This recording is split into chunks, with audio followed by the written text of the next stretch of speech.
Hey everyone, this is Steve Weintraub here at the Cinema Center studio at TIFF. I want to give a huge thank you to Range Rover Sport for being our sponsor and enabling us to be here and covering the Toronto Film Festival, which is my favorite festival in the world.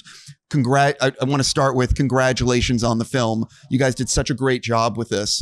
I hate doing the generic thing right at the beginning, but so many people will not have seen it yet. So how have you been describing the film to friends and family? I think we sort of look at the film as a kind of a classic crime thriller that has a lot of very relevant themes to it, and sort of a throwback to the kind of American crime movie that used to get made in the 70s and early 80s, and is really challenging to get made right now. 100%. I definitely have to talk for your cast. You guys are all so good in the film. What was it like reading the script for the first time, and what did you respond to that said, oh, I need to be a part of this? It was pretty clear from the first read that this was, or rather that Zach had managed to pull off this balance that he just described. It was a script that had great relevance and yet was bedded within a genre piece. And as with any process, the script had all this potential, but it was Justin stepping in that really gave that a sort of a life. And if you know his work from before, that he's a director who really minds humanity and can also shoot spectacle and energy. And I certainly, as an actor, felt just that I was in the hands of someone who wasn't going to do anything that wasn't honest, that was always going to be about bedding into the character and really giving someone 3 dimension.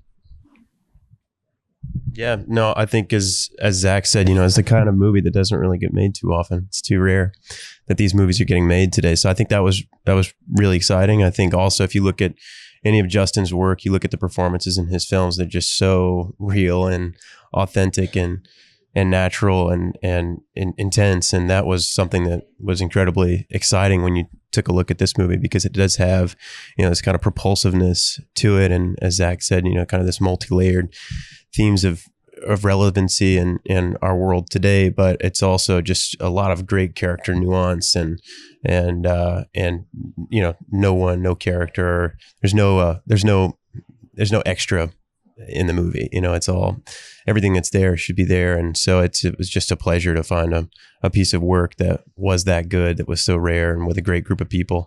And that everybody here is just incredibly talented and just so much fun to work with. Yeah. For me, it was all those things, but also it was this, I'd never heard of this story, and it's a true story. So this part of history that I was like, wow, how do I not know about this, in terms of, I guess, its relevance, but in terms of, what these people were doing and how they were stopped by these incredible law enforcement. So that was something for me that stood out. I was like, I should be aware of this story. Yeah, I was so struck with Zach's writing, like everyone else, and the opportunity to work with Justin was so exciting because I'm such a fan of his. I think the story is incredibly relevant for today. And one of the things that our storytellers, our filmmakers have done so well is putting something that is filled with so much heart and so much drama inside the genre of a crime thriller. And it's exciting to watch, because you're along for the ride. But for me, I just was so in awe of these law enforcement agents who risked their lives to stop this level of domestic terrorism that was, about to take place, and that actually was taking place. And yeah, I knew about the Turner Diaries, didn't really, have too much education on Bob Mathews specifically, but did know about like Timothy McVeigh and some of his subsequent followers.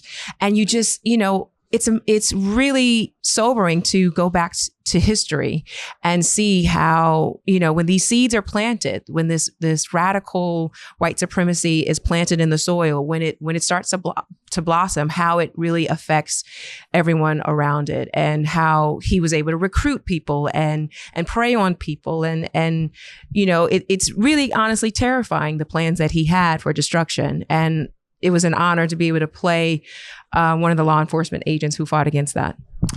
Justin, I'm about to get to you, but Nick, I have to ask you, what is it like, or what was it like for you specifically inhabiting Bob's mental state and like staying in it when you're filming, or not staying in it because he's not, I would imagine it's a tough role to get inside.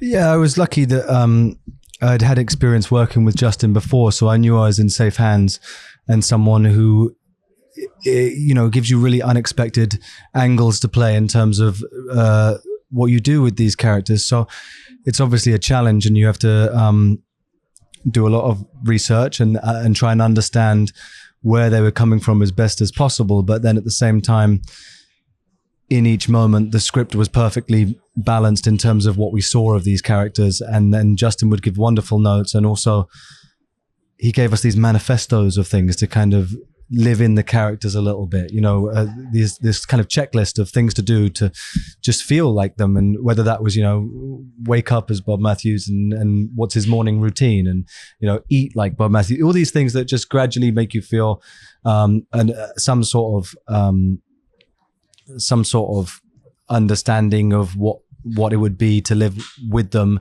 putting aside all of perhaps their horrendous ideology. So that was kind of the approach. And then I luckily, from working with him before, really trusted him, and we could, I think we had like a lot of variety on set, so that then in the edit you could, you know, use what you needed and what worked best for the story.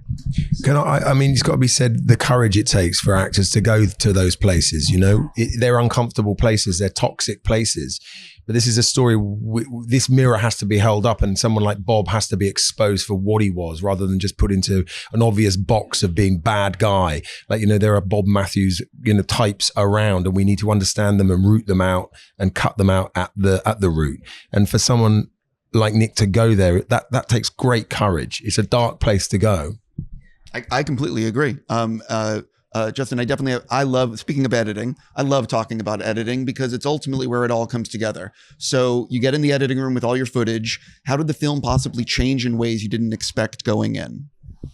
Well, it had a fantastic kind of shift between points of view, between sort of the Husk point of view, which was about trying to kind of reach and understand and find out what was going on, but then the audience could see what was going on and start to build this other character of Bob Mathews and understand how these heists were part of a bigger plan.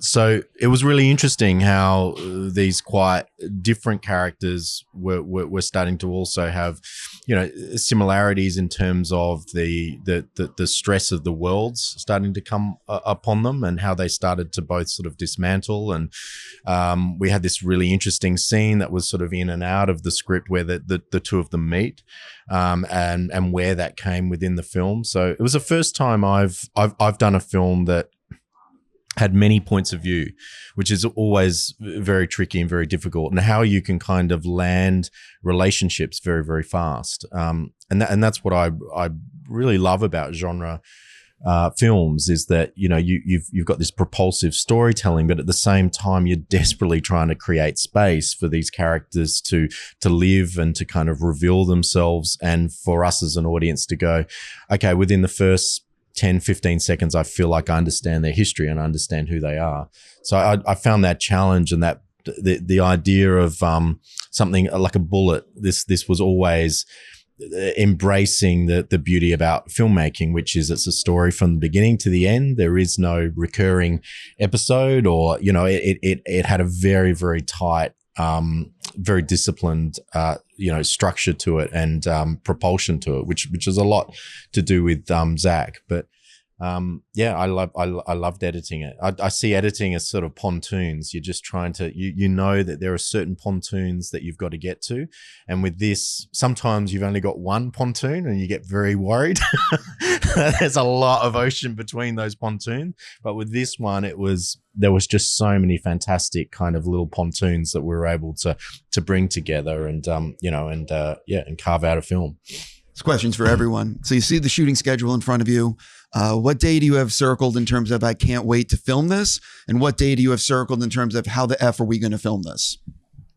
every day. This was a case of how the F do we film this every day? And honestly, every day was also a day full of potential. Justin has a great approach to filmmaking. It's like, it's what's in front of you. It's getting the best out of what's in front of you. So for me, every day was a challenge, but also a great sense of reward, because we didn't have enough days. I think that's the big tragedy at the moment, is that films are being done much quicker, and in some sense that's a great thing, but in another sense it is every single day. How are we going to get through this and also achieve Did you this have 40 cinema? something? How many days did you have? I don't actually. Well, I think we should say how many days. No, we have, no, because I've- otherwise people will watch it and go, "Oh, they can do it for that many days." So let's not say. You guys watch it and tell us. I've heard from a lot of directors that are saying that they're only getting 40, 42 days now. Yeah, something like that. We're lower than that. Yeah. Yeah. Okay, I'm very impressed because I've seen there's a lot of action in this. Yeah. I don't understand if you. I don't understand either how we kind of pulled off certain days, and we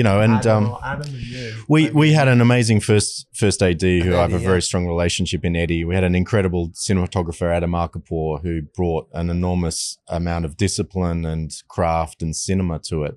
And you need that. It was, and you also need actors walking on set that are on, and so yeah, look, we're very lucky that we had the team that we did, and yeah, we always would love more days, but it's scary how fewer days are there to make these sort of films.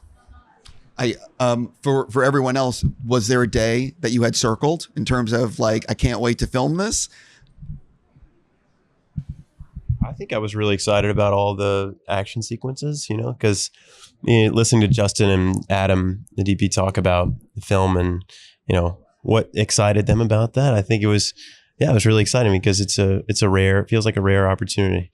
And I was also wondering how you guys were going to make it happen, but it's great. It didn't feel as hectic as I think most sets would have, but I guess that's just your familiarity. I don't know. Yeah, I don't really know if I had a day that was circled that I was dreadful of or anything like that. I was really excited to shoot the scene of us in the bar when Carney and Husk, when he comes to ask for help. And I loved your approach.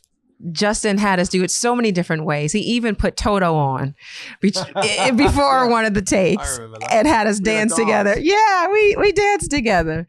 And, he had such a loose and spontaneous approach to it. And there was a lot of ad-libbing, and it was a nice pace.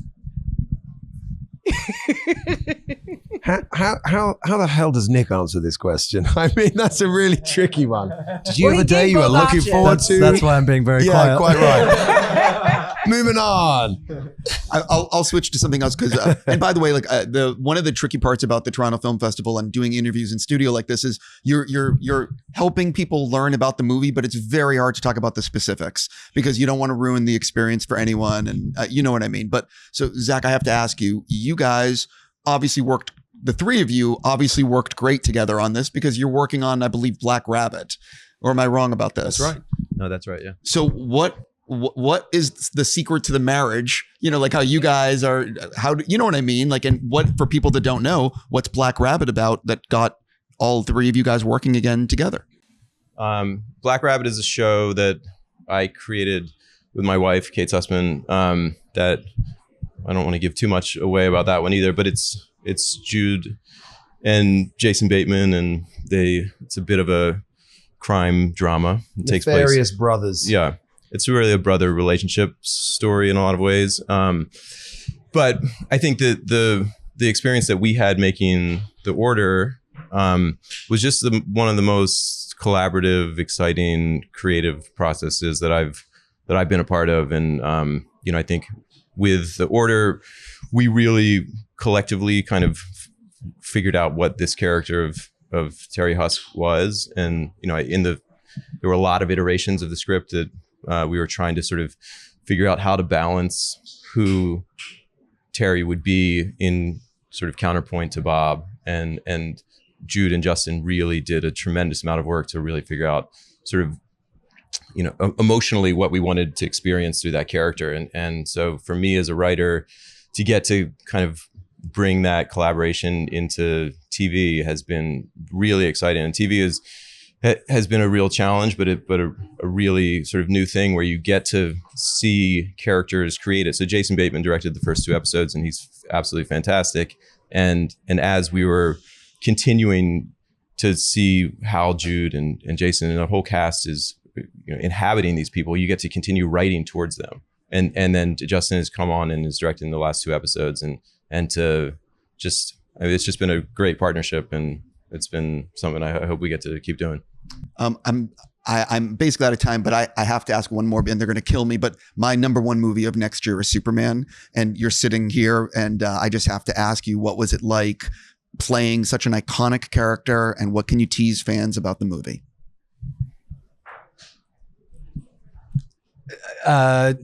James Gunn's just a phenomenal director. He has an incredible grasp of that story and the scope of the world, and it was a very special set with a lot of talented people. So I'm excited for people to see it. I'm excited to see it myself as a fan. So hopefully people like it.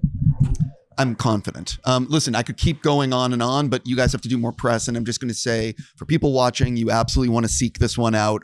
Hopefully people, is it for sale? I actually don't know. Is it coming out? No, it's coming out in December. Yeah. Oh, so there you go. Everyone can watch it this December. I apologize for not knowing that. I'm a complete amateur. Thank you so much for coming in, and I wish you guys nothing but the best. Thank you. Thanks very much. Thanks very much.